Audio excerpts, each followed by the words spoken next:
साथियों, आज जो मैं आपको क्रिया बताने जा रहा हूँ वो बहुत ज़्यादा प्रभावी क्रिया है आपकी प्राण शक्ति को बढ़ाने के लिए। हमारा पूरा शरीर मजबूत बनेगा, सॉलिड बनेगा। और साथ ही कुछ प्राणायाम ऐसे हैं जो मैं आपको बताने जा रहा हूँ जो कि हमारे बॉडी में पूरी तरह जो रक्त संचार नहीं हो पाता, हर कोशिका तक रक्त का संचार नहीं हो पाता, ब्लड सर्कुलेशन हर कोशिका तक नहीं पहुंच पाता, पूरी सभी कोशिकाएं पुष्ट नहीं हो पाती, तो आपको याद नहीं रहेगा। लेकिन जिस तरह से मैं आपको बता रहा हूं स्वर विज्ञान, वो आपको पूरी तरह से याद रहेगा।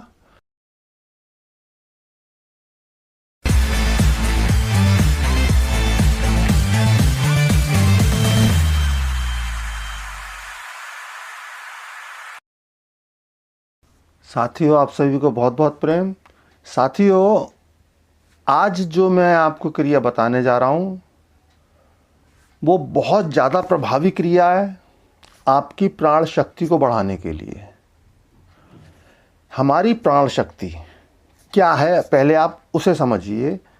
हम जो ऑक्सीजन लेते हैं, जो बाहर से हम ऑक्सीजन लेते हैं, और हमारे अंदर के प्राण जो कि हमारा सूक्ष्म शरीर है, तो हमारे अंदर के प्राण पुष्ट होते हैं बाहर की ऑक्सीजन से। और साथ ही जितना हमारा प्राण शरीर, अंदर का प्राण शरीर फिट होगा, उतना हमारा शरीर फिट होगा। दूसरी बात, जब हम प्राणायाम करते हैं, कोई प्राणों से संबंधित, प्राण शक्ति बढ़ाने वाले कार्य से संबंधित कोई कार्य करते हैं हम, जिससे कि हमारी प्राण शक्ति बढ़े, तो साथियों उससे हमारी निसंदेह हमारी प्राण शक्ति बढ़ती है। तो प्राण शक्ति बढ़ेगी, हमारा सूक्ष्म शरीर, हमारा प्राण शरीर वो मजबूत बनेगा। जब हमारा प्राण शरीर मजबूत होगा तो हमारा टोटल शरीर मजबूत होगा, हमारा पूरा शरीर मजबूत बनेगा, सॉलिड बनेगा। और साथ ही कुछ प्राणायाम ऐसे हैं जो मैं आपको बताने जा रहा हूँ जो कि हमारे बॉडी में पूरी तरह जो रक्त संचार नहीं हो पाता, हर कोशिका तक रक्त का संचार नहीं हो पाता, ब्लड सर्कुलेशन हर कोशिका तक नहीं पहुंच पाता, पूरी सभी कोशिकाएं पुष्ट नहीं हो पाती, तो उसके लिए आज मैं बहुत ज़्यादा सिंपल, बहुत सादा प्राणायाम बता रहा हूँ। कोई भी कर सकता है, बड़ी आसानी से कर सकता है। तो इस प्राणायाम को कैसे करेंगे वो समझ लें। आपने कपालभाति बहुत की होगी। कपालभाति कोई एडवांस कपालभाति है, ये कपालभाति का ही एक एडवांस जो है प्राणायाम है, उससे विकसित प्राणायाम है। कपालभाति में कुंभक नहीं होता, लेकिन इस कपालभाति में हम कुंभक करेंगे, अंतः कुंभक और बाह्य कुंभक दोनों। यहाँ ये समझ लीजिए, जब हम बाह्य कुंभक करते हैं, श्वास को पूरी तरह से बाहर निकाल देते हैं और होल्ड करते हैं, कुंभक लगाते हैं, तो क्या होता है? तब होता ये है कि हमारे अंदर, हमारी शरीर में ऑक्सीजन की कमी होने लगती है। जब हमारे शरीर में ऑक्सीजन की कमी होती है, जो भी हमारी बॉडी के अंदर ब्लड है वो सारी कोशिकाओं की ओर दौड़ जाता है। जो जिन कोशिकाओं तक ब्लड नहीं पहुंच पाता, वहां तक ब्लड की सप्लाई चालू हो जाती है। उन कोशिकाओं तक ब्लड पहुंचने से वो कोशिकाएं बहुत अच्छे से काम करने लगती हैं। और जब हम बाह्य कुंभक करने के बाद में अंतः कुंभक करते हैं, जब अपने अंदर ऑक्सीजन को होल्ड करते हैं, उससे धीरे धीरे हमारे लंग्स की कैपेसिटी, श्वास को होल्ड करने की कैपेसिटी बढ़ती चली जाती है और हम ज़्यादा देर तक श्वास रोक पाते हैं। लंग्स की कैपेसिटी बढ़ने के कारण हमारी श्वास गहरी होने लगती है। जब हम पूरी गहरी श्वास लेते हैं, सामान्य जीवन में भी प्राणायाम तो आप 10 मिनट, 15, 20 मिनट, आधा घंटा करेंगे, लेकिन पूरे 24 घंटे आपकी श्वास गहरी चलेगी। सामान्य मनुष्य 24 घंटे में 21,600 श्वास प्रश्वास लेता है, एक व्यक्ति 18-19 श्वास प्रश्वास लेता है। इसकी काउंटिंग हम जितनी भी कम करते चले जाएंगे उतनी ही हमारी आयु बढ़ती चली जाएगी, क्योंकि जितना भी हमारा जीवन का बेस है वो हमारे प्राण, हमारी कितनी श्वासें हैं, हम कितनी श्वास लेकर आए हैं, तो हम कितनी श्वास लेंगे। यहाँ टाइम का कोई रोल नहीं है कि हम कितने साल जिएंगे, कितने महीने जिएंगे, कितने दिन जिएंगे। यहाँ पर है पूरा का पूरा श्वास पर। और आप जुड़े रहिए, मैं आपको सारा स्वर विज्ञान छोटे छोटे वीडियो में इस तरह से समझा दूंगा कि पूरा स्वर विज्ञान बैठकर बताना शुरू किया जाए तो आपको याद नहीं रहेगा, लेकिन जिस तरह से मैं आपको बता रहा हूँ स्वर विज्ञान, वो आपको पूरी तरह से याद रहेगा और उस स्वर विज्ञान को समझेंगे। और मैं आगे वीडियो में बताऊंगा, ये तो अभी प्रैक्टिकल प्राणायाम के वीडियो बता रहा हूँ। अदर मेरे वीडियो देखेंगे आप तो उनमें मैं बताऊंगा कि स्वर विज्ञान से कैसे कैसे आप बहुत बड़े बड़े कार्य कर सकते हैं। स्वर विज्ञान आपको कैसे करोड़पति बना सकता है, मतलब जो चाहे आप अचीव कर सकते हैं, जो चाहे आप मतलब आसानी से प्राप्त कर सकते हैं एक स्वर विज्ञान के द्वारा। तो साथियों, आज का प्राणायाम शुरू करते हैं। तो आज का प्राणायाम कपालभाति का एक एडवांस रूप है। तो एक गहरी सांस लीजिए, समझ लीजिए, एक पहले गहरी सांस लेंगे, फिर सांस को छोड़ देंगे, अपनी बॉडी को नॉर्मल कंडीशन में ले आएंगे और फिर अपनी अंगूठे से और ये हमारी रिंग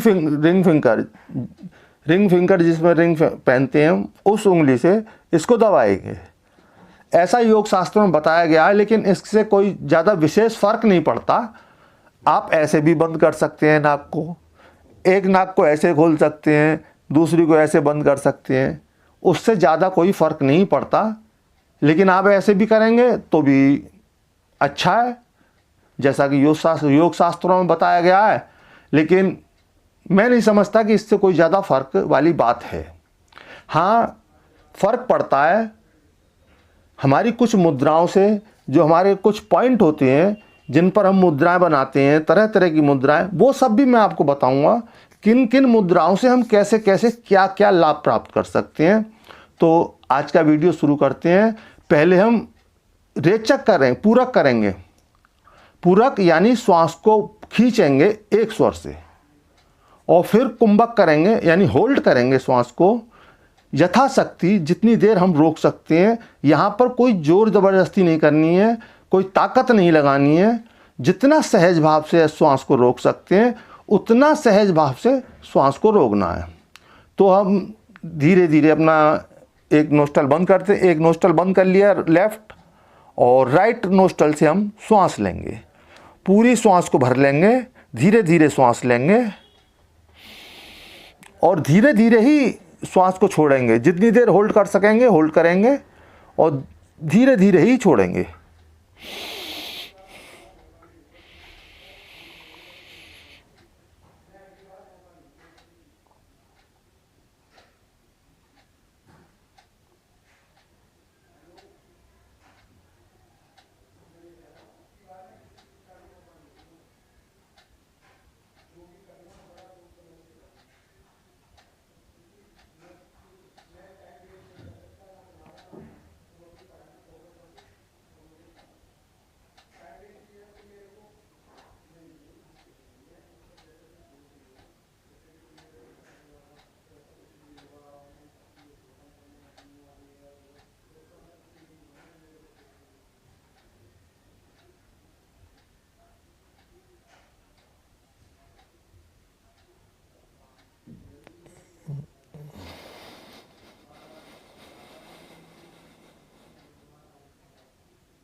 अब इससे लेंगे, अब इसे जैसे हमने छोड़ा तो जिस समय छोड़ेंगे, श्वास छोड़ने के बाद हम बाह्य कुंभक करेंगे।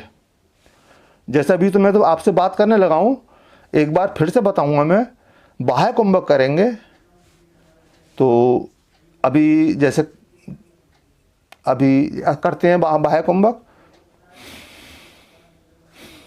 ये सब श्वास बाहर निकाल देनी है और पेट अंदर खींच लेना है। पूरी तरह से पेट अंदर खींच के रखना है, सारी श्वास बाहर, और होल्ड करना है जितनी देर सहज रूप से आप होल्ड कर सकते हैं।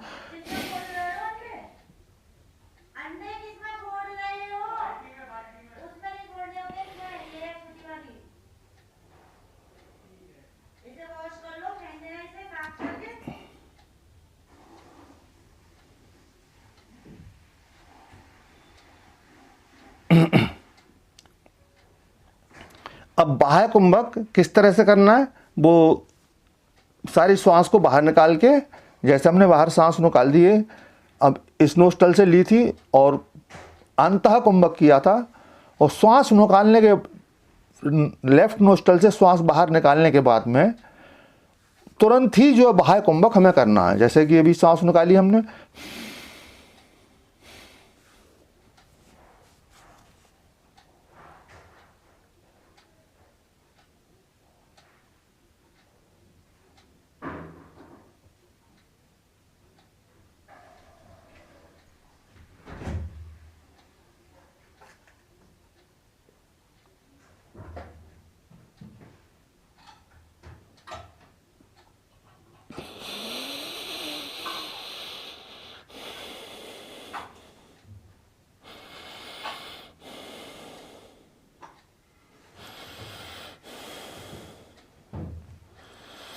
थोड़ा नॉर्मल होंगे, थोड़ा नॉर्मल होने के बाद में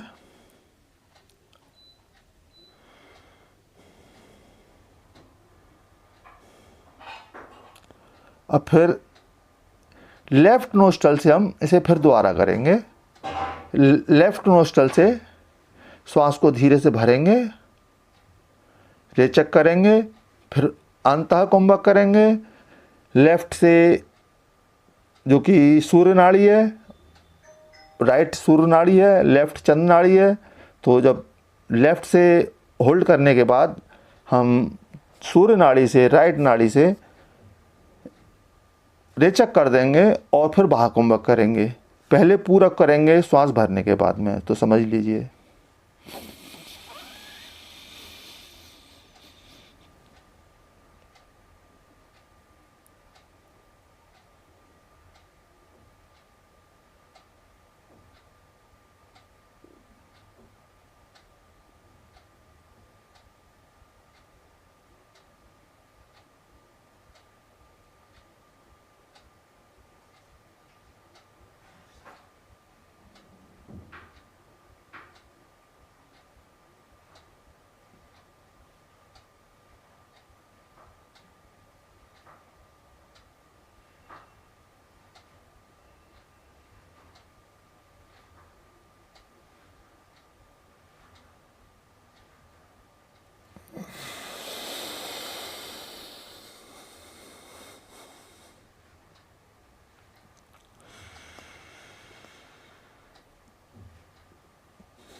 अब बाह्य कुंभक करेंगे, सारी श्वास बाहर फेंकने के बाद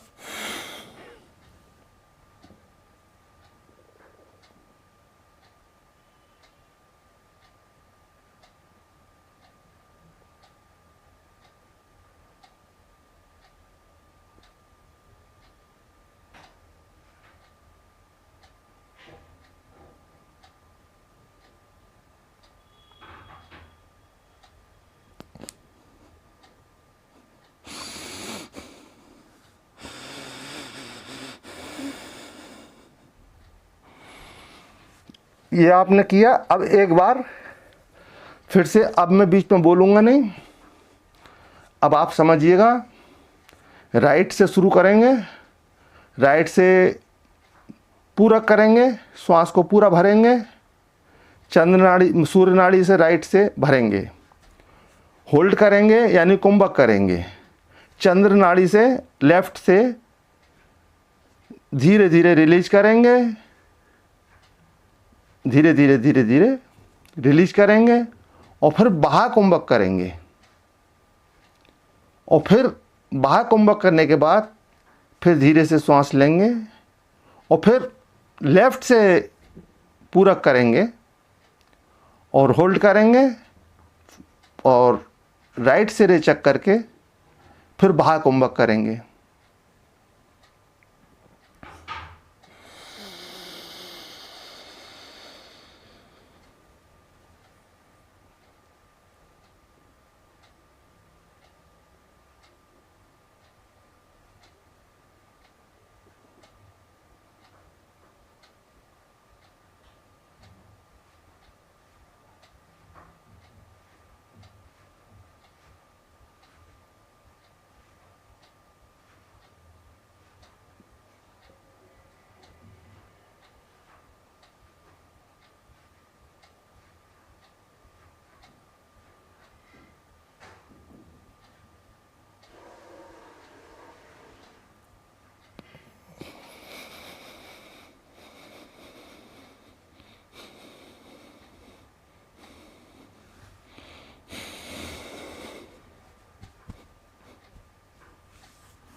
अब राइट से धीरे धीरे छोड़ते हुए हमने लेते छोड़ते हुए छोड़ी थी और अब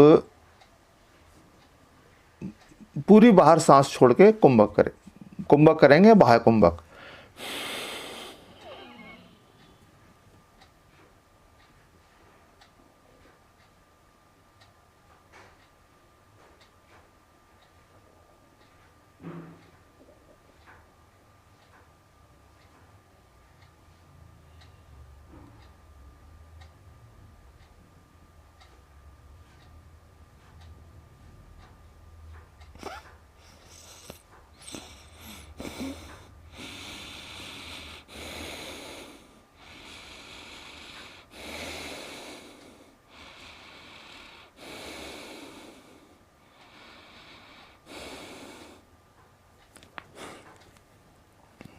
ये एक चक्र हो गया, एक बार का एक प्राणायाम कंप्लीट हो गया।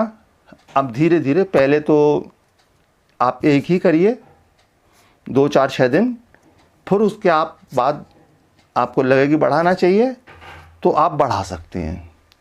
ये प्राणायाम आपको इतनी प्राण शक्ति देने वाला है, आपका जीवन बदल जाएगा, आपके शरीर में कोई रोग नहीं रह जाएगा। सारी व्याधियां शरीर की इस एक प्राणायाम से पूरी तरह समाप्त हो जाएंगी। और बाकी आप जो भी समझें या कुछ समझने में दिक्कत रही है तो आप अपने अनुभव मतलब कमेंट में आप पूछ सकते हैं, और करने के बाद आपको जो भी लाभ हों वो भी कमेंट में आप शेयर कर सकते हैं, जिससे कि अन्य लोगों को भी प्रोत्साहन मिले करने के लिए। तो साथियों, आज का वीडियो इतना ही। आज के लिए आपको बहुत बहुत प्रेम।